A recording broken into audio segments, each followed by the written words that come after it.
Faites bien, mesdames et messieurs, de nous suivre, d'accorder une attention assez particulière sur ce que nous faisons. Merci d'être très nombreux à devoir nous suivre et à interagir. Partout où vous êtes, je vous dis un grand merci. Une manière pour vous de nous soutenir, c'est de vous abonner et de partager le lien dans un groupe à quelqu'un qui ne connaît, qui n'a pas encore l'information ou la nouvelle.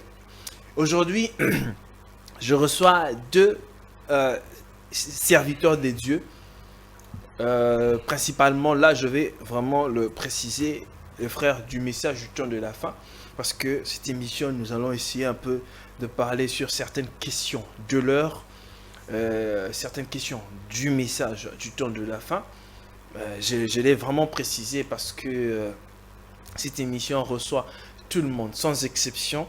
Alors, pour ceci, je l'ai mentionné ainsi parce que nous allons devoir traiter d'un certain sujet qui parle carrément du message du temps de la fin et aussi en rapport avec certaines prophéties du prophète William Branham. Je reçois la personne que vous m'aviez demandé et sollicité tant qui passe sur notre plateau, le docteur Nicolas Kizito, qui est avec nous, à qui je dis bonsoir et bienvenue, docteur. Bonsoir, bien-aimé frère Gilles. Alors, mon deuxième invité, c'est Ben Nathan. Ben Nathan, qui était avec nous dernièrement dans une émission avec Daniel Kamboa. Il est avec nous, je dis bonsoir et bienvenue, Ben Nathan. Bonsoir, messieurs les journalistes. Merci beaucoup pour l'invitation. Très bien. Alors, je reste avec vous avant d'entrer vraiment dans le vif de notre émission. Dernièrement, il y avait une tollé dans le monde du message particulièrement. Il y avait une guerre qui avait entre deux prédicateurs du message, dans le poète, le chantre, le pasteur Lifoko du ciel, ainsi qu'avec le frère Bill Désert. Il y avait une guerre entre eux en ce qui concerne l'adoration. Parce que le bien-aimé Bill Désert disait que il refutait ce que Lifoko disait, que le lieu d'adoration, l'adorable, selon ce que Bill Désert dit que l'adorable, c'est dans l'épouse ou bien dans William Branham. Alors, éclairez-nous, très cher homme des dieux. Qui est adorable aujourd'hui? Comme d'autres prétendent aujourd'hui dans le message, ils disent que Jésus n'est plus adorable. Et que l'adorable, ceux qui adorent Jésus sont dans le faux. Et ce sont des idolâtres, comme ceux qui adorent Marie aujourd'hui. Éclairez-nous sur la question. Merci beaucoup, frère Jules, pour cette question. Mais bon, déjà, d'entrée de jeu, le pasteur Lifoko, selon ses propres dires, il n'adore pas frère Branham. Selon les propres dires de pasteur Lifoko. Et aussi, vous souviendrez qu'il a été reçu même par les DG Christian Bossembe à un certain moment, dans une émission. Quelque part, le pasteur Lifoko avait étayé ce qu'il croyait. Il avait étayé ce qu'il croyait. Et dans, entre guillemets, les guéguerres dont vous faites allusion ici, entre lui et le frère Bill Désert, je ne suis pas vraiment imprégné de leur conflit. De leur conflit. Mais quant à l'adoration, c'est une théorie tellement vaste qu'on ne saura pas épuisé ici, tout simplement parce que le prophète Branham, quand il a enseigné sur l'adoration, il a dit que pour adorer les seigneurs en esprit et en vérité, vous devriez découvrir trois choses essentielles. La première des choses, c'est les lieux d'adoration. La deuxième des choses, c'est l'objet d'adoration. La troisième des choses, c'est les noms d'adoration. Alors, quant au lieu d'adoration, depuis l'Ancien Testament, je les parle sous le contrôle du docteur Nicolas, depuis l'Ancien Testament, on adorait là où la colonne de feu s'arrêtait. Quand les enfants d'Israël faisaient l'exode et que la colonne de feu s'arrêtait quelque part, ils dressaient une tente d'assignation et cet endroit-là devenait un lieu d'adoration. Et quand la colonne de feu bougeait aussi, les enfants d'Israël quittaient cet endroit-là et suivaient la colonne de feu. Voyez-vous? Et quand la colonne de feu s'arrêtait sur un lieu, ce lieu-là devenait un lieu d'adoration. Maintenant, l'objet d'adoration, c'est quoi? C'est le logos, la colonne de feu. Donc le Père, l'Esprit, les Seigneurs. C'est ça l'objet d'adoration. Maintenant, quant au nom d'adoration, nous savons tous que le Jéhovah de l'Ancien Testament, c'est le Seigneur Jésus-Christ dans le Nouveau Testament. Et la Bible dit qu'il y a un seul nom qui a été donné aux hommes pour leur salut. Les noms par lesquels tout genou doit fléchir. C'est le nom de Jésus. C'est le nom du Seigneur Qu'en est-il de Jésus-Christ. ce que dit Apocalypse? Apocalypse dit que en un certain temps, Dieu révélera, donnera un nouveau nom. Il y aura un nouveau nom. Je suis en train d'avancer. Je suis en train d'avancer. Le nom nouveau des dieux. Je suis en train d'avancer. Le Seigneur Jésus-Christ, c'est le nom qui a été donné aux hommes pour le salut, la prière, l'obtention de tout ce dont nous avons besoin, selon les Écritures. Et quand on arrive dans Apocalypse, le Seigneur Jésus-Christ lui-même promet son nom nouveau au vainqueur. C'est lui qui vaincra, c'est lui, pas ceux qui vaincront. Et cette révélation du nom nouveau-là, déjà c'est une révélation qu'on donne aux vainqueurs. De manière personnelle, individuelle. De manière personnelle, de manière individuelle. Ce n'est pas de manière collective comme La d'autres révélation prétendent. a toujours été individuelle. La révélation a toujours été individuelle. Elle ne vient jamais de manière collective. C'est pourquoi le frère Branham disait, ce que vous croyez, gardez ça pour vous-même. Voyez-vous, quand vous entrez dans la vision de la tente, ce que vous voyez là-bas, quand on vous pose la question, qu'est-ce qui s'est passé là-bas quand vous êtes entré à l'intérieur? Celui qui était là dira, je ne te révèle pas, je ne sais pas ce qui est arrivé, toi-même entre aussi là-bas. Par rapport au nom nouveau, c'est une révélation que Dieu donne au vainqueur.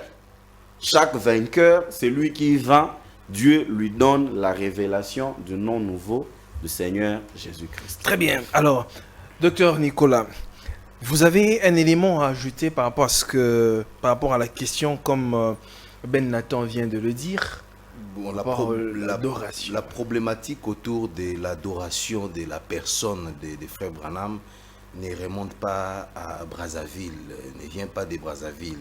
C'est une théorie, une conception qui remonte déjà depuis l'époque du frère Branham dans le groupe, parmi les groupes de personnes qui entouraient le frère Branham et qui avaient la tendance de vouloir adorer le frère Branham, si bien que des questions précises ont été posées à frère Branham à ces sujets et des questions auxquelles il a donné des réponses assez claires. Mais plus loin que le cadre du Branham Tabernacle et de l'époque des frères Branham, c'est une histoire dont le midrash remonte à la vision qui a été donnée à l'apôtre Jean sur l'île de Patmos. Vous allez vous rappeler que la Bible fait allusion à l'ange qui a été envoyé à Jean par le Seigneur Jésus-Christ en vue de révéler à l'apôtre Jean sur des choses qui doivent arriver bientôt.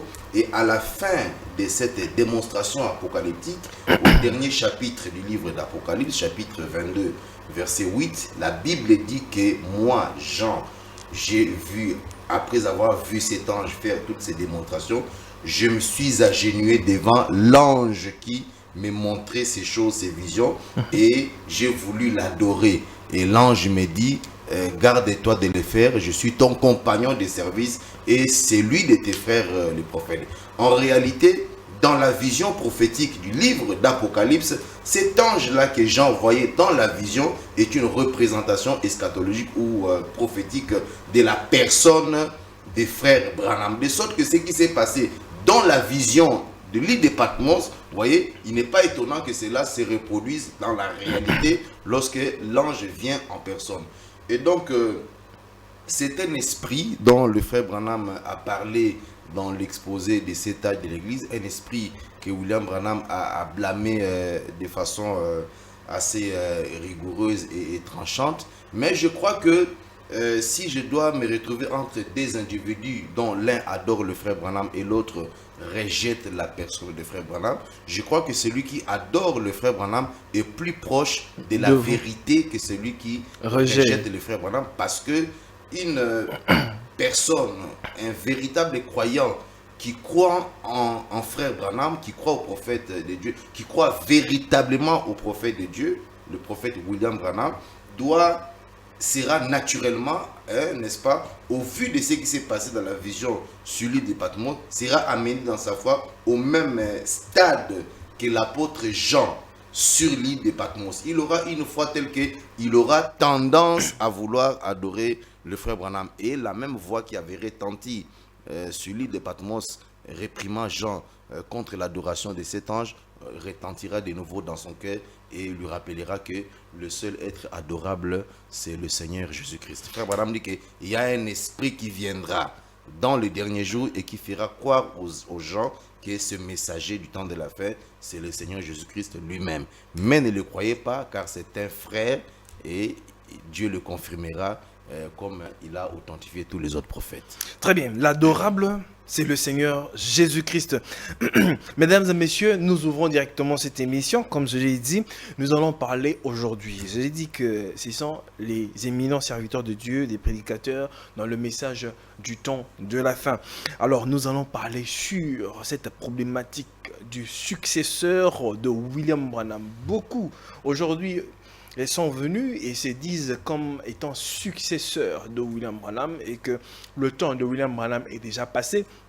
Nous allons essayer de voir ça avec les Écritures, s'il y a des Écritures, des dispositions bibliques, ou si William Branham est authentique d'une certaine façon. Est-ce que William Branham est vraiment le prophète pour ce temps-ci? Nous allons essayer de voir aussi. En dernier lieu, nous allons parler sur la 6e vision, une vision que William Branham a vue. Il a vu quelques visions là, je crois, c'est cette vision, si je ne m'abuse. Et il y a une 6e vision, et dont nous allons devoir en parler, qui a trait avec les élections ou bien aux États-Unis. Parce que d'ici le 5, il y aura élection aux États-Unis. Docteur, vous gardez la main. William Branham, comme vous dans le message, vous dites que William Branham est le message du temps de la fin. Parce que selon Apocalypse chapitre 1er, verset 16, bon, si on lit, on dit « Dans sa main droite, il tenait 7 étoiles, et de sa bouche sortait une épée aiguisée à double tranchant. » Bon, voilà, sortait 7 étoiles, voilà. Les 7 étoiles sont les 7 esprits, comme nous dit ici Apocalypse, les 7 esprits et les 7 anges de cette église de l'Asie mineure. Vous dites que William Branham est le 7e messager pour ce temps et il est aussi le dernier. Confirmez-vous ces dires? Oui, le frère Branham, c'est le messager du temps de la fin. C'est l'ange d'Apocalypse chapitre 3, verset 14, l'ange de l'église de Laodicée. Et c'est aussi l'ange d'Apocalypse chapitre 10, verset 7. Il s'agit des frères Branham. Mais plus loin que ça, la première prophétie qui semble être beaucoup plus claire et concernant le frère Branham, c'est Malachie chapitre 4, versets 5 à 6. Parce que là, cette écriture, cette prophétie identifie le frère Branham comme étant un prophète. Mais Apocalypse chapitre 10, verset 7 identifie le frère Branham comme étant un messager. De sorte que, reliant ces deux écritures, le frère Branham est non seulement un prophète, il est aussi un messager. Parce qu'on peut être prophète sans être un messager. Mais bon, on peut être un messager sans être un prophète. Mais la particularité avec le frère Branham, il était non seulement un prophète, mais il était aussi un messager de Dieu. Il y a d'autres personnes qui disent plutôt que la portion de Malachie 4 n'existe pas. Pourquoi? Parce que Jean-Baptiste a accompli les 2 portions. Non, quand vous entendez quelqu'un dire ça, c'est qu'il n'a pas pris soin de lire scrupuleusement les Saintes Écritures. Je crois qu'il y a des questions, il y a une question qui a été posée à Jean-Baptiste lui-même au sujet de l'esprit ou de la personne d'Élie dont il a nié l'identité. il y a une raison pour laquelle le prophète Jean-Baptiste a nié le fait d'être le prophète Élie, mais tout en considérant que dans Matthieu chapitre 11, verset 14, Jésus-Christ témoigne des gens comme étant le prophète Élie. Donc il a tiré des conclusions en se basant sur des écritures complémentaires. Et l'écriture la plus plausible qui permet de comprendre que Jean-Baptiste n'a accompli qu'une portion de l'écriture contenue dans Malachie chapitre 4 verset 6, c'est Luc chapitre 1er verset 17 où l'ange Gabriel est descendu auprès du père de Jean-Baptiste et a évoqué l'écriture de Malachie chapitre 4 en indiquant que Jean-Baptiste sera loin de l'esprit d'Élie pour ne ramener que le cœur des pères à leurs enfants. Donc l'écriture de Malachie chapitre 4 verset 6 ayant eu une double application, Luc chapitre 1er verset 17 révèle que Jean-Baptiste n'a accompli que la première portion de cette prophétie-là. Et la deuxième portion n'ayant pas été accomplie pendant 2000 ans, nous avons vu cette identification dans le ministère de Frère Branham. Le Frère Branham s'est identifié à cette écriture-là, à l'instar de Jean-Baptiste, qui avait eu l'autorité de s'identifier à une certaine écriture dans laquelle il a vu son ministère se refléter, en l'occurrence Ésaïe chapitre 40 verset 3. Lorsqu'on a posé la question à Jean, la question de savoir qui es-tu, il a dit moi je suis la voix de celui qui crie dans les déserts. Et quand on pose la question à Frère Branham, je suis convaincu qu'il n'hésiterait pas de dire moi je suis l'onction de Élie qui devait apparaître selon Malachie 4 verset 6 dans sa deuxième portion. Alors, vous avez cité deux versets, vous avez pris Malachie, et puis vous avez pris aussi Apocalypse chapitre 3, ainsi que... Chapitre 4. Après Apocalypse chapitre 4, chapitre 3. Malachie 4, Malachie 4, Apocalypse chapitre 3, 14 et Apocalypse 10. Très bien. Maintenant, dans Apocalypse chapitre 10, verset 7, il y a certaines personnes qui ramènent cette portion, ou bien cet accomplissement de cette écriture-là, dans la dernière portion de la 70e semaine de Daniel. Qu'en dites-vous, révérend? La dernière portion de la 70e semaine de Daniel. C'est-à-dire les deuxièmes 3 ans et demi. Voilà. Non, le deuxième 3 ans et demi, la Bible en parle dans Apocalypse chapitre 11, je pense, si ma mémoire ne me trahit pas.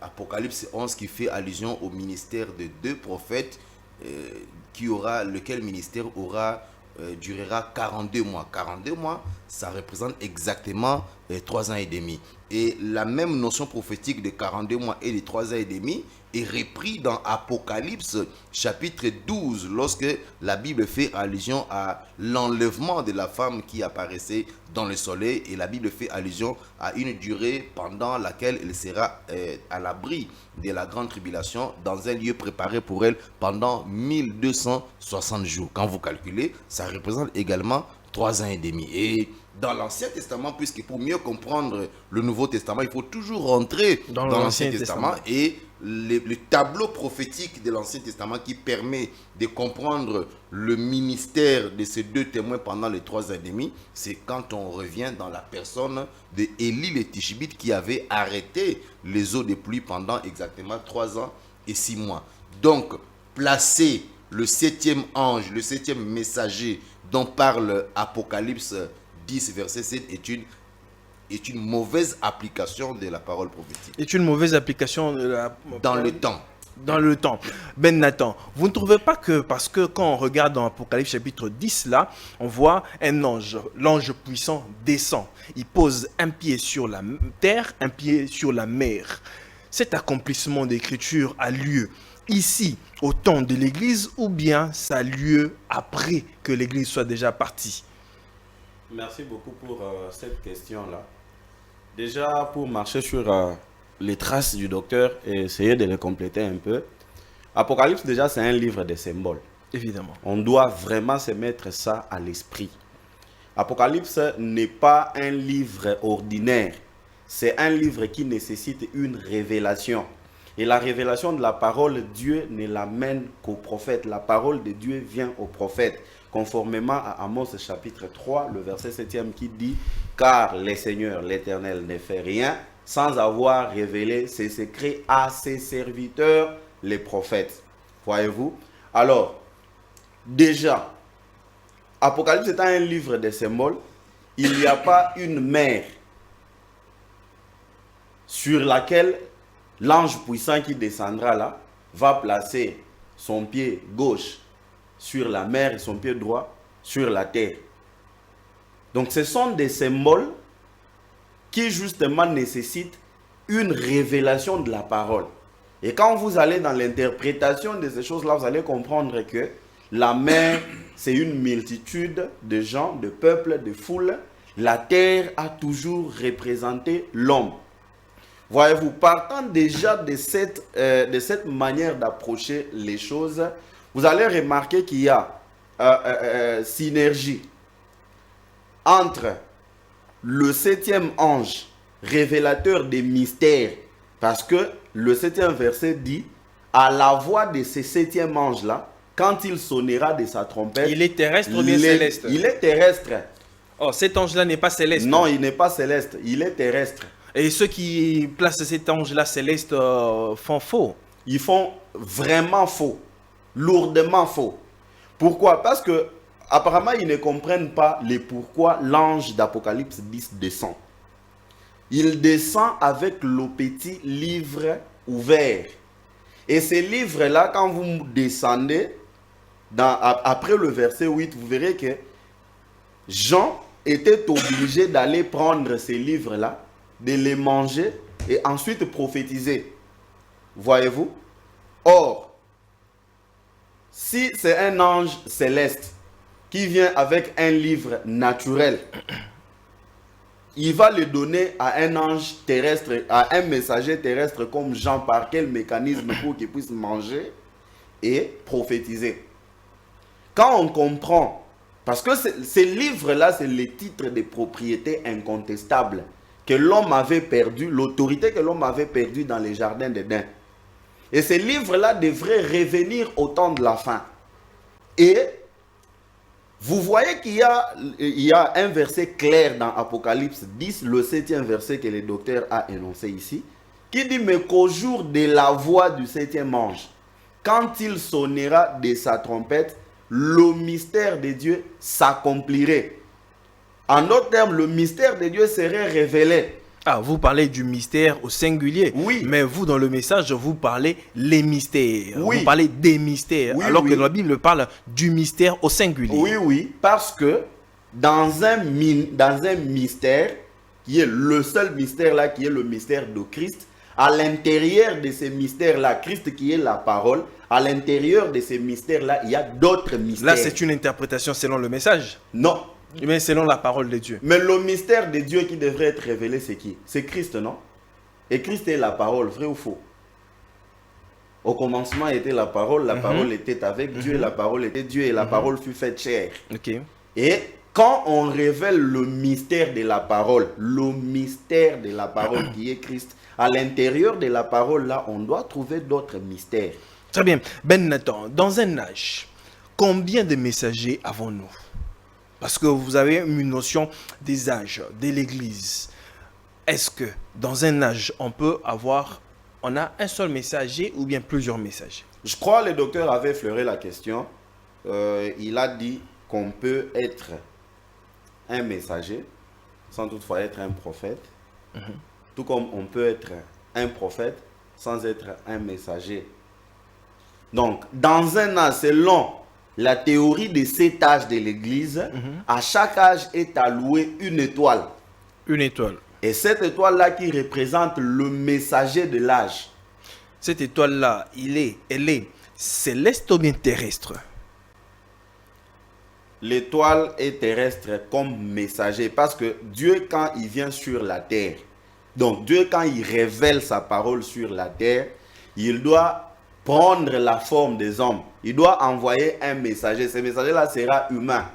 Parce que Dieu n'a jamais envoyé un ange céleste pour qu'il vienne parler à l'église. Dans l'église comme ça, même quand on part dans nos églises tous les jours ici, la Bible dit étant monté au ciel, il a fait des dons aux hommes. Voyez-vous?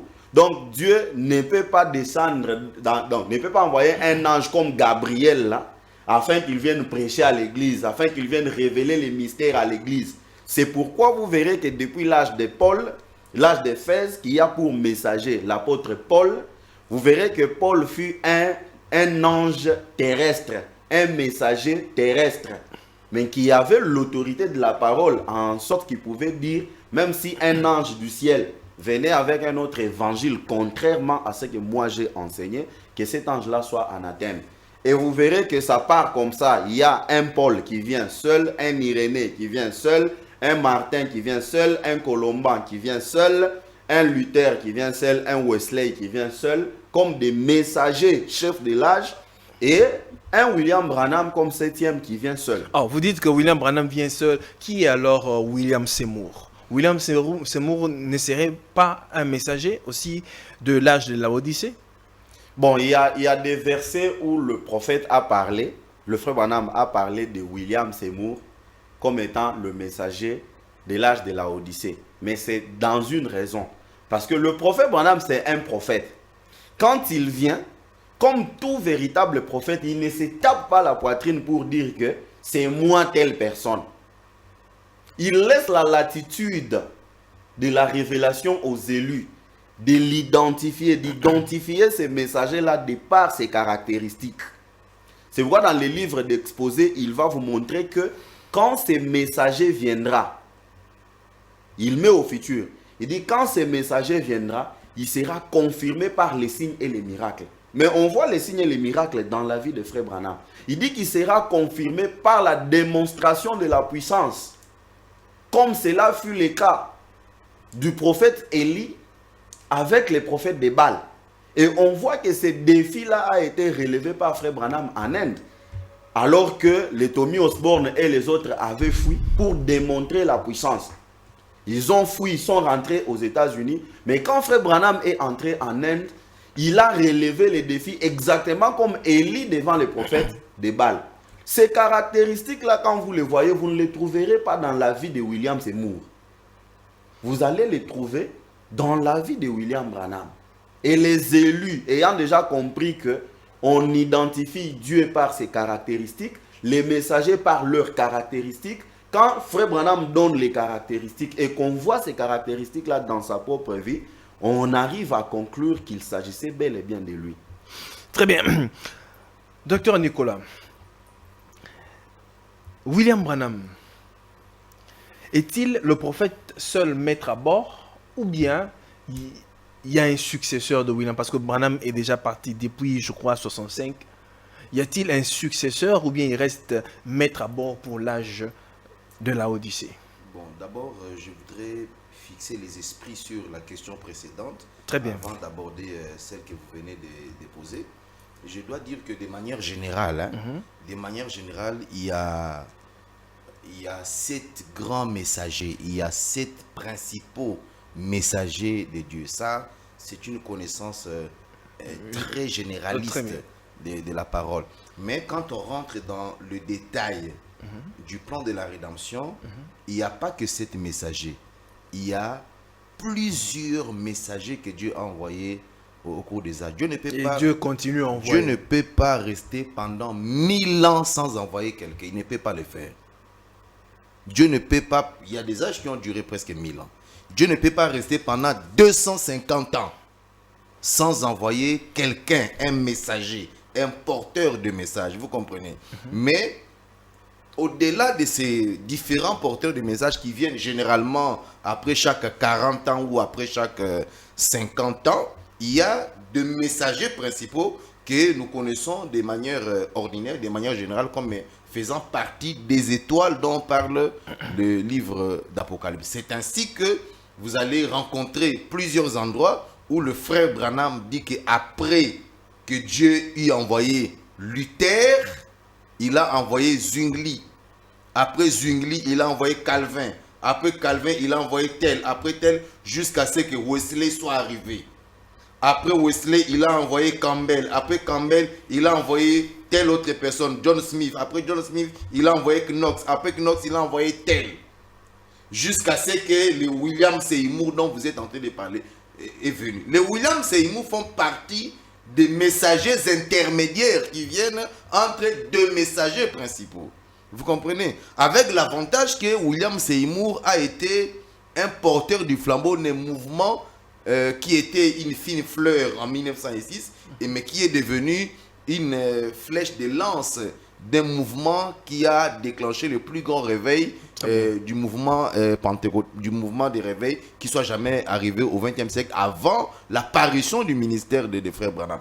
Donc il y a deux messagers principaux, mais à l'intermédiaire de qui apparaît plusieurs messagers. Après le départ des frères Branham, parce que justement la compréhension de cette évidence selon laquelle après chaque grand messager, Dieu envoie des messagers intermédiaires, c'est que je pourrais appeler des auxiliaires, mais ce sont de grands messagers. Vous allez voir quelqu'un comme M. Spurgeon. Branham dit qu'il était le plus grand messager depuis Paul. Vous sentez ce genre de déclaration? Et c'était un avocat. Branham dit par exemple des gens comme des Zwingli. Zwingli, ce n'était pas n'importe qui. Il est venu juste après Martin Luther, de Campbell, Alexandre Dowie et tous ces gens-là. Donc chacun avait été porteur de messages.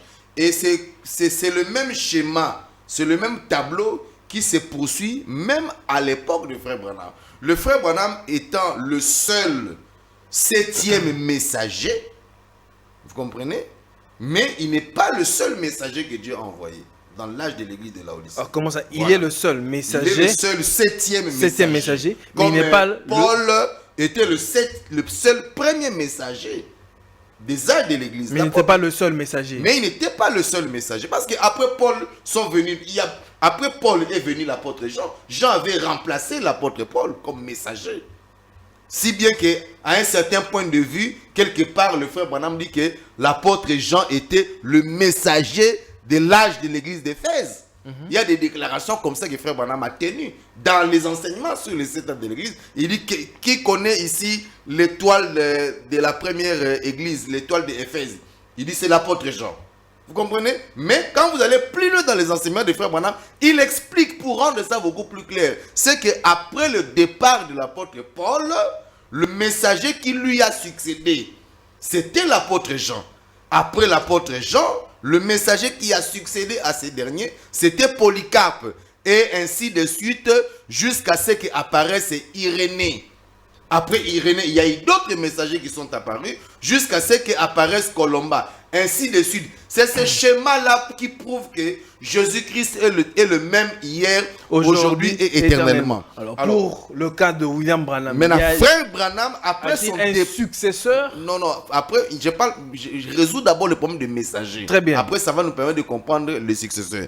Donc, après le départ de frère Branham, il y a deux messagers. Des personnes qui doivent être considérées comme étant deux messagers.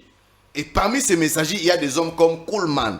Kuhlman n'est pas un prédicateur ordinaire. Vous voyez quelqu'un comme le frère Kuhlman, vous le connaissez? Le frère Joseph Kuhlman.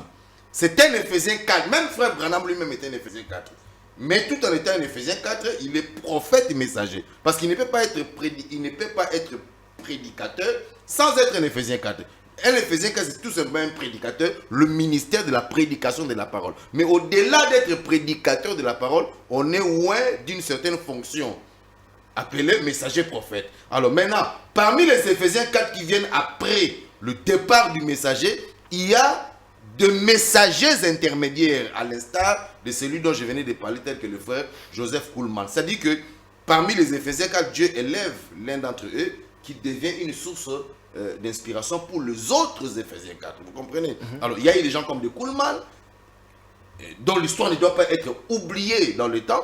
Après, les gens comme de Kuhlman, il a joué un rôle très déterminant dans l'histoire du message de frère Branham. Après le départ de frère Branham, après le frère Kuhlman, il y a eu des gens comme Ewald Frank, qui n'est pas un prédicateur, un Éphésiens 4 ordinaire. Ne nous en faisons pas. C'était au-delà d'être un Éphésiens 4, Ewald Frank a été un messager de Dieu dont le rôle a été décisif dans l'histoire du réveil du message du temps de la fin. Il suffit de revenir sur les pages d'histoire des années 1977, 78, 79 et 80 pour comprendre le rôle immense qu'a joué le frère Ewald Frank dans le monde du message des frères Branham. Et après Ewald Frank, il y a eu des gens comme Richard Dioka Sanguluja. Richard Dioka Sanguluja n'est pas un Ephésien 4 ordinaire. Oh, il n'est pas un Ephésien 4 Non, ordinaire. c'est pas un Ephésien 4 ordinaire. Alors, comme il n'est pas un Ephésien 4 ordinaire, disons que ce sont des successeurs de William Branham. Ce sont des messagers intermédiaires. Des messagers intermédiaires, mais non pas des successeurs. Alors maintenant, je vais aller tout droit au but par rapport aux successeurs. Il faut d'abord résoudre notion après notion. Il y a la notion de messagers qui viennent après le départ des messagers, qui sont des messagers intermédiaires. Branham utilise, et c'est l'expression qui paraît plus plausible pour la plupart des prédicateurs, on les appelle des auxiliaires de frère Branham, vous comprenez? Et tous les prédicateurs ont souvent tendance à se mêler dans ces lots-là des auxiliaires. Mais tous les auxiliaires pris de manière générale n'ont pas le même impact. Vous savez, l'apôtre Paul dans 1 Corinthiens chapitre 15 dit qu'il y a plusieurs étoiles qui brillent dans le ciel. Vous savez que les étoiles sont des messagers. Il y a plusieurs étoiles qui brillent dans le ciel, mais chaque étoile ne brille pas de la même manière que toutes les autres étoiles. Alors, mais au-delà au-delà du grand messager, il y a des messagers intermédiaires. Maintenant, il existe des déclarations prophétiques qui sont sans équivoque et sans appel en rapport avec la notion de la succession du successeur, du messager. Vous comprenez un peu ça? Il y a des déclarations sans équivoque et sans ambiguïté en rapport avec la notion du successeur. Alors, je ne voudrais pas vous prendre du temps pour parler de comment ça s'est passé avec chacun des messagers, mais je vais prendre 3 modèles bibliques, vous comprenez, pour nous aider à comprendre le tableau de la succession en rapport avec le ministère de frère Branham. Vous comprenez, mon frère? Le premier tableau est celui du prophète Moïse. Moïse, qui était le libérateur du premier exode, il avait reçu une mission de la part de Dieu pour accomplir Genèse chapitre 15. Mon peuple sera en séjour dans un pays étranger et je l'ai libéré par une main puissante. Cette main puissante-là, c'est le prophète Moïse qui est venu en personne. Et Moïse avait la mission de libérer ces 2 500 000 personnes. Après le départ de Moïse, Dieu lui a parlé d'un successeur. Quelqu'un qui allait lui succéder, pour le remplacer dans son rôle de conduire le peuple jusque dans la terre promise. Il avait reçu la mission de remplacer Moïse dans l'exercice de son ministère, d'amener les gens dans la terre promise. Même s'il faut dire clairement que Moïse, apparemment, il s'est arrêté dans le désert, mais on doit se rendre à l'évidence que Moïse était quand même arrivé en Canaan, parce que le frère Branham le dit, et je crois que la Bible le confirme aussi. En quelque sorte, Josué a succédé à Moïse. Oui, Josué a succédé au prophète Moïse. Il était le successeur de Moïse. Dans l'exercice de sa mission d'amener le peuple dans le territoire de Canaan. Parce que c'est lui qui avait reçu le mandat d'amener le peuple dans le pays de la promesse. C'est le prophète Moïse. Mais s'étant arrêté en route, d'une certaine manière, parce qu'à vrai dire, il est arrivé dans le territoire de Canaan, vous comprenez? Mais au vu de tous, Josué a continué le ministère de Moïse, mais sous l'autorité spirituelle du prophète Moïse lui-même, parce qu'il était présent. Très bien. Vous comprenez? Alors ça, c'est le premier tableau de la succession, qui nous permet de comprendre la succession. Le deuxième tableau qui nous permet de comprendre la notion de succession, c'est avec le prophète Élie le Tishbite. Vous comprenez? Élie le prophète, Dieu lui avait donné une mission de ramener le peuple qui s'était détourné de la face de Dieu. Vous comprenez? Et Dieu voulait que l'esprit qui était sur le prophète Élie continue à agir dans le but de ramener toujours le peuple d'Israël, n'est-ce pas, sous la conduite du Seigneur. Mais Élie le prophète n'a pas réalisé cette mission-là. Et même certaines prophéties que le prophète Élie avait données sur le roi Akab, la maison d'Akab et Israël, le prophète Élie n'a pas vécu l'accomplissement de ces prophéties-là. Dieu voulant que cet esprit expérimente, vive l'accomplissement des oracles, des 3 grands oracles du prophète Élie le Tishbite, il a pris Élisée et il l'a oint de la même onction que Élie en vue de l'exécution des oracles qui avaient été donnés par Élie le Tishbite. C'est pourquoi vous allez vous rendre compte que lorsque Dieu a condamné le roi Akab, lorsqu'il a exécuté la sentence sur Jézabel, lorsqu'il a exécuté la sentence sur la maison d'Akab, il l'a fait sous le ministère d'Élisée qui est venu après le prophète Élie le Tishbite. Donc c'était Dieu aidant, n'est-ce pas, le peuple d'Israël à vivre la notion de la succession. Le troisième tableau. Et le troisième tableau, c'est frère Branham lui-même. Alors, vous allez vous rendre compte que dans tous les trois cas, en tout cas, prenant exemple sur les deux premiers cas, il faut que impérativement le successeur y marchait d'abord avec celui auquel il a succédé. Oh. Voilà. Mais c'est le principe. Ça veut dire qu'on ne peut pas avoir un successeur qui vient 30 ans après le... C'est comme aujourd'hui, Voilà. par exemple, Kakou Philippe qui dit qu'il est le successeur de William Branham. Oui. Donc c'est comme dire Gédéon devient successeur de Moïse. Ça ne tient pas. Ça ne tient pas. Ça ne tient pas. Kakou C'est comme Philippe dire Shangar Shangar qui vient après Moïse, longtemps après Moïse, il n'a jamais vécu avec Moïse, il ne l'a jamais connu. Et Shangar dit que c'est moi le successeur de Moïse. Ça ne peut pas marcher. Le successeur de Moïse est celui qui a été formé, façonné, pointé par Moïse lui-même. Donc le successeur, quand on parle de la notion du successeur, il faut que celui qui succède il était avec celui auquel il est en train de succéder. À l'instar de Josué qui avait d'abord marché avec le prophète Moïse. C'est la même chose avec Élie le Tishbite. Il faut que ce soit quelqu'un qui a été avec le prophète auquel vous êtes en train de succéder. Très bien. Ce qui permet naturellement de comprendre ce qui va se passer avec le frère Branham. Un successeur de frère Branham ne peut pas être celui qui n'a pas été physiquement avec le frère Branham. Très bien. Alors, Ben Nathan, nous chutons à ce sujet. Prenons l'homme de Dieu ici, Israël Panganga, qui dit être le 8e messager, puis le successeur de William Branham. Je lis quelque part où il a écrit. Il recommande, il a dit plutôt, il recommande désormais, c'est une décision assez fidèle, de lire les brochures de ses propres sermons, car les prédications de William Branham appartiennent au passé. Et ça n'a plus de vie. Selon lui, il faut lire les choses que Dieu est en train de faire aujourd'hui. J'espère que ce n'est pas le docteur qui va me contredire. Hein. On ne peut pas passer le temps à parler de Panganga. En tout cas, ce n'est pas le docteur qui va me contredire. Mais comme vous êtes journaliste, par respect à la qualité que vous êtes en train de porter, on peut bien évidemment dire un mot. Premièrement, je vais vous apprendre qu'il a fait un démenti. Il a fait un démenti qu'il n'est pas le 8e messager et qu'il a dit que lui ne peut pas marcher sur Frère Branham. Il n'a pas dit que le temps de Branham est passé parce qu'il croit qu'il vient du message de Frère Branham. Mais quelque part, il a dit que William Branham est venu pour lui et lui est venu pour l'épouse aujourd'hui. Non, mais c'est une aberration, une fausseté, un mensonge terriblement horrible. Infâme, s'il faut ajouter du diable, comme le prophète Branham le disait.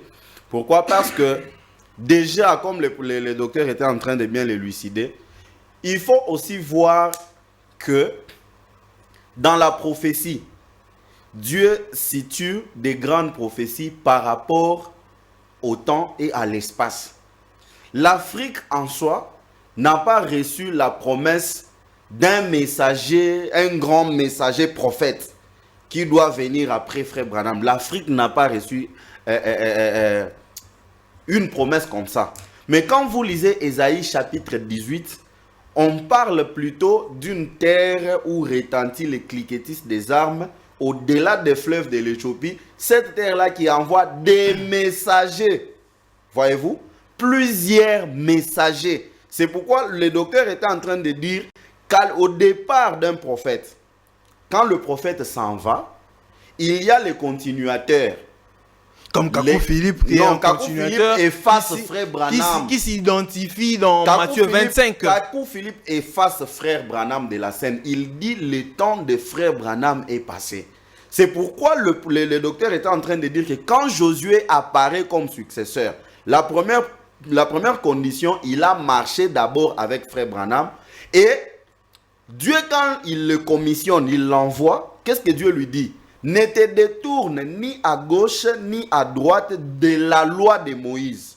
Médite-le nuit et jour. Josué devrait conduire les enfants d'Israël avec le message de Moïse. Josué, il devait conduire les enfants d'Israël avec le message de Moïse. C'est ce que Josué chapitre 1 dit.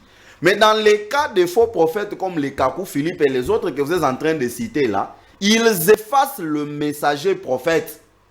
Ils disent son temps est passé, on ne peut pas lire ses écritures, on ne peut pas lire ses citations, son temps est passé. C'est ça qui révèle directement qu'ils sont faux. Voyez-vous? Parce que Kakou Philippe va vous dire que le prophète Branham était un vrai prophète, mais qui a fait son temps. Maintenant, c'est le temps de Kakou Philippe. On ne doit plus écouter ou lire ou enseigner Branham. Voyez-vous? Tandis que, même par magie, un prophète de grande envergure ne peut pas venir de la Côte d'Ivoire. C'est pourquoi j'étais en train de vous dire que conformément à Ésaïe chapitre 18, le verset 1er et 2, on dit « Terre où retentit les cliquetis des armes au-delà des fleuves de l'Éthiopie ». La terre qui envoie des messagers partout dans le monde. Et le fleuve de l'Éthiopie tire sa source dans les lacs Albert. Et au-delà de ces fleuves-là, vous êtes à l'est de la République démocratique du Congo, où il y a les cliquetis des armes. Donc dans la prophétie, c'est la RDC qui propulse beaucoup de messagers. Je ne dis pas que les autres ne peuvent pas venir d'autres endroits là. Mais s'autoproclamer un messager, un prophète majeur qui vient après Frère Branham à partir de la Côte d'Ivoire avec un quelconque message, ça n'a aucun fondement, ni dans la Bible, ni dans le message de Frère Branham. Très bien. Ben Nathan, alors nous allons mettre terme à cette émission par ce dernier sujet. Docteur Nicolas, dans le message, on promeut plus les prophéties de William Branham comme étant des véridiques, des prophéties infaillibles, tandis que certaines personnes refutent et disent que les prophéties de William Branham n'ont pas été accomplies, à l'instar de la prophétie de 1977. Branham avait prédit qu'il y aurait la fin du monde, mais on n'a pas eu, la fin du monde ne s'est pas accomplie. Mais parmi les prophéties de William Branham, il y a la 6e vision qu'il a vue. Je le lis très vite. Il dit, puis dans la 6e vision, une femme de la plus grande beauté, mais cruelle, s'éleva en Amérique. Elle avait un pouvoir total sur... Elle avait un pouvoir total sur les gens. Je crus qu'il s'agissait de la montée de l'église catholique romaine. Mais je savais que c'était peut-être la vision d'une femme qui allait prendre un grand pouvoir en Amérique grâce au droit de vote des femmes. On regarde en 2000, quelques années passées ici, on a vu Hillary Clinton qui était là. Les gens du message, vous avez plébiscité pour dire, ah voilà la prophétie de William Branham qui s'accomplit. Après à un moment donné, on s'est écarté, non ce n'est pas elle. Quand Kamala Harris est venue aux élections ici avec Joe Biden, ah c'était la prophétie. Elle s'est habillée lors de la prestation de serment, elle était habillée en pourpre. Ah voilà. Maintenant là, les élections sont pour le 5 novembre. Pouvez-vous nous dire réellement, la prophétie a été accomplie dans Hillary Clinton, dans Kamala Harris 1, ou bien dans Kamala Harris 2, quand ici est réellement, elle est élue le 5 novembre, parce que des langues disent, selon les pronostics, que en tout cas elle ne passera pas, c'est Donald Trump qui passera. Bon, je crois que les domaines de la prophétie, il faut le laisser aux spécialistes en eschatologie, comme je peux m'en prévaloir, parce que je crois que je me suis donné la peine depuis 2008. Un spécialiste en eschatologie. L'eschatologie, c'est la partie futuriste de la théologie. Vous comprenez? C'est la particularité qui consiste à étudier, à déceler des éléments prophétiques. Je crois que c'est depuis l'année 2008 que je me suis évertué à démontrer que, même en 2021, je l'ai fait, je me suis évertué à démontrer que la 6e vision de Frère Branham a connu 3 applications. Vous comprenez? La 6e vision de Frère Branham, dont vous venez de parler, et à laquelle tu as fait allusion, n'est-ce pas, a connu 3 grandes applications. Parce qu'une prophétie peut connaître plusieurs applications en commençant par un accomplissement mineur, un accomplissement évolué et un accomplissement parfait.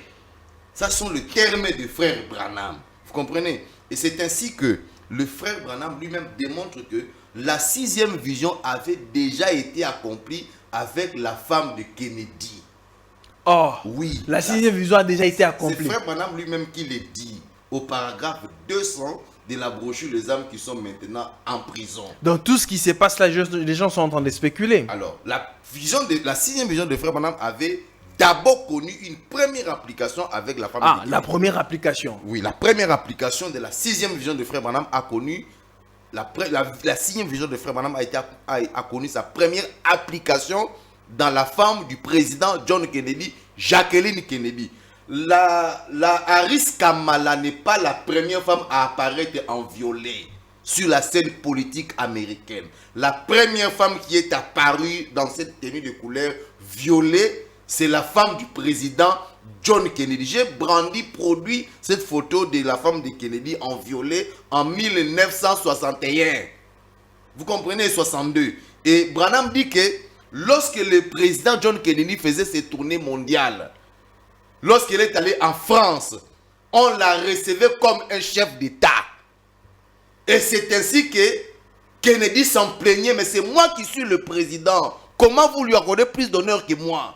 Ça, c'est la première chose. Et Branham dit, c'est elle, la femme de Kennedy, qui préside la Maison Blanche. Noir sur blanc, paragraphe 200 de la brochure Les âmes qui sont maintenant en prison. Donc, c'est elle la première application de la 6e vision de frère Branham. Et la deuxième application? La deuxième application de la 6e vision de frère Branham, c'est Hillary Rodham Clinton. Je n'ai pas à venir vous démontrer davantage ici que Hillary Clinton est apparue plusieurs fois dans une tenue de couleur violet. Et au-delà d'apparaître sur la scène politique américaine dans une tenue de couleur violet, vous savez que Hillary Clinton, pendant qu'elle était la femme du président américain, M. Bill Clinton, vous savez que Madame Hillary Clinton est la première dame à déplacer le bureau de la femme du chef de l'État dans la Maison Blanche. Parce que la Maison Blanche a 2 parties. Il y a la partie Est et la partie Ouest. La partie Ouest, c'est là où il y a ce qu'on appelle le bureau ovale. Et la partie Est de la Maison Blanche, c'est là où il y a la famille du président. Précisément la femme du chef de l'État. Mais quand Hillary Clinton arrive en 1963, elle est la première dame dans l'histoire des États-Unis à déplacer le bureau de la femme du chef de l'État et à l'amener dans le bureau ovale. Si bien que pendant le règne de Bill Clinton, déjà cette femme, on l'appelait la présidente bis, la coprésidente des États-Unis. On disait des États-Unis que c'était en ce moment-là une présidence à 2 têtes. Ce sont des éléments de détail qui ne sont malheureusement pas en possession de la majorité écrasante des étudiants de la parole et de l'histoire politique. La troisième application de cette 6e vision, évidemment, c'est Madame Harris Kamala qui a accompli cette vision en 2021 lorsque elle a dirigé les États-Unis pendant 85 minutes. Alors, il faut que ça soit bien noté parce que c'est un détail puissant et important. Je ne nie pas que Harris Kamala pourrait devenir la femme présidente, c'est à quoi je doute trop fort parce que je suis porté à croire que c'est Donald Trump qui pourrait devenir président en raison des rôles prophétiques qu'il est censé jouer pendant cette dernière phase de l'histoire prophétique avec le peuple d'Israël, parce que c'est un instrument entre les mains de Dieu pour accomplir, exécuter certaines prophéties en rapport avec le peuple d'Israël. Mais je ne doute pas que Harris Kamala pourrait devenir président. Mais je dis que Harris Kamala a cristallisé le couronnement de la 6e vision de frère Branham le jour où le président des États-Unis lui a cédé le pouvoir pendant 85 minutes. Et 85 dans la gematria, ça cache le mystère du nombre 13. Frère Branham a insisté sur le fait que la femme de la 6e vision portera la marque du nombre 13. Cette marque, on l'a vu dans la femme de Kennedy, on l'a vu dans Hillary Rodham Clinton et on l'a vu finalement dans le couronnement de cette 6e vision en la personne de Madame Harris Kamala. Donc moi je crois que Harris Kamala a été le couronnement de la 6e vision des frères Branham. C'est une vision qui est déjà accomplie, qui avait atteint sa phase culminante le jour où Harris Kamala a dirigé comme président. Elle a déjà été présidente des États-Unis d'Amérique pendant 85 minutes. Il ne faut jamais l'oublier. Et donc c'est déjà terminé. Et la base biblique de ces applications variées des prophéties bibliques, c'est Osée 11 et Matthieu chapitre 2. Je crois que si vous avez le temps de lire mon livre exposé de cet âge d'Israël, j'ai démontré de façon pertinente, n'est-ce pas, la manière dont Hillary Rodham Clinton avait été la 2e application de la 6e vision de Frère Branham avec le tableau décrit dans le livre de Juges, chapitre 4, où on parle de Madame Déborah qui a fait tomber Jabin pendant le règne de Barak bin Abinoam, qui est en fait une déformation, une première application du nom de Barak, fils d'Obama. Parce que Barak bin Abinoam, c'est la même appellation que Barack Hussein Obama ou Barack bin Obama. Dans la Bible, quand vous voulez comprendre des éléments prophétiques du temps présent, il faut d'abord rentrer dans le passé. La femme Déborah, là dont on parle dans le livre de Juges, chapitre 4, était une représentation eschatologique de ce qu'a été Hillary Rodham Clinton pendant le règne de Obama. Très bien. Alors, pour chuter Ben Nathan, parce que d'autres personnes disent, et comme le docteur vient de montrer avec la Bible et les applications de cette prophétie, mais d'autres personnes parlent de Simpson. Les Simpsons ont aussi prédit, il y a plusieurs prédictions des Simpsons qui ont abouti. C'est comme même les élections de Donald Trump ici. Les Simpsons avaient prédit tout cela que Donald Trump va. Voilà, même quand on a tenté à la mort, on a tenté à la vie de Donald Trump, les Simpsons avaient prédit tout cela. Que dire de ce que les Simpsons ont prédit? Si peut-être la régie était prête à aller peut-être nous montrer cette photo-là des Simpsons, éclairez-nous sur la question et c'est par là que vous chutez pour mettre terme à cette émission. Bon, mais ce n'est pas étonnant parce que vous allez remarquer qu'il y a des prophètes de Dieu qui avaient annoncé la venue d'un Messie. D'un Messie sur la terre. Nous avons Dieu lui-même depuis la Genèse. Voilà, les Simpsons. Voilà. Depuis la Genèse, ainsi de suite. Et il y a aussi un devin dans la Bible qui a promis l'avènement d'un astre qui viendrait de Juda, en l'occurrence Balaam. C'est pas étonnant qu'un prophète de Dieu puisse prédire quelque chose, qu'un prophète de Dieu puisse prédire quelque chose et que les devins, soit les astrologues, soit les scientifiques, puissent aussi prédire quelque chose qui semble s'emboîter avec ce que le prophète de Dieu aurait dit. C'est pas une nouvelle théorie, c'est déjà arrivé dans les temps. J'ai toujours cité mon ami le docteur qui a toujours fait des Ecclésiastes, je crois, premier 9, qui dit qu'il n'y a rien de nouveau sous le soleil. Ce qui a été, c'est ce qui sera. Dieu ramène au présent ce qui s'était déjà passé. Donc le fait que les Simpsons, ouais, aient prédit l'avènement, la vie de Trump, de Kamala Harris, n'exclut en rien la véracité des prédictions de Frère Branham. Mais en dehors des Simpsons, il y a aussi le pharaon d'Égypte qui avait prédit la famine pendant 7 ans. C'est un païen, un occultiste, un magicien. Il y a aussi Nebuchadnezzar. Il y a aussi Nabuchodonosor qui a vu la vision de rédemption. tout ce qui se passerait depuis avant Jésus jusqu'à maintenant.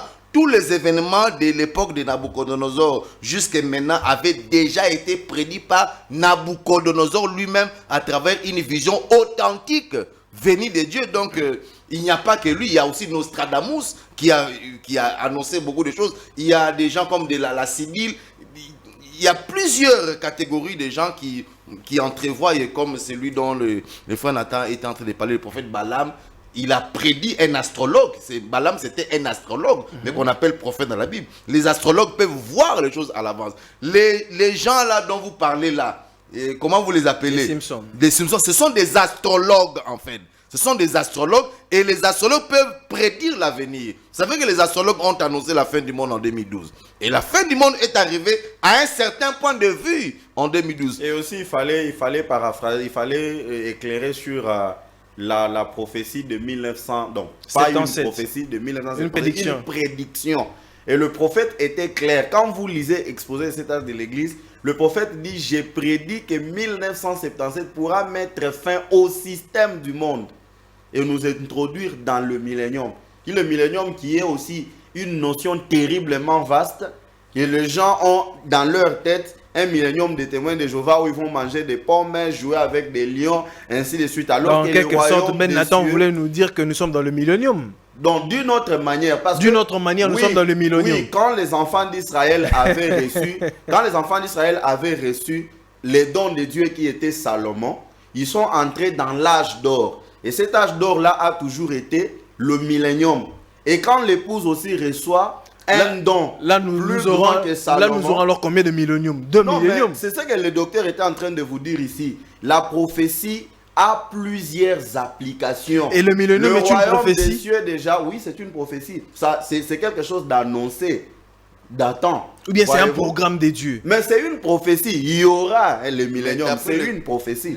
Oui, c'est qu'il C'est dit là, une prophétie. le millénium a plusieurs applications, parmi lesquelles il y a l'application dans laquelle nous sommes en train de vivre maintenant. Vous savez que nous sommes en l'an 2024.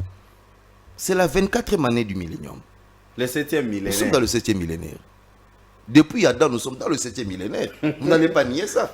Nous sommes à la 24e année du millénium. Donc ça, c'est une des applications. Et il y a aussi d'autres applications en rapport avec le millénium qui sont démontrables sur le plan biblique. Je pense qu'on aura une émission pour parler proprement dit sur le millénium. En tout cas, merci beaucoup, docteur Kizit. Merci beaucoup, Ben Nathan, de répondre à notre invitation aujourd'hui et de nous éclairer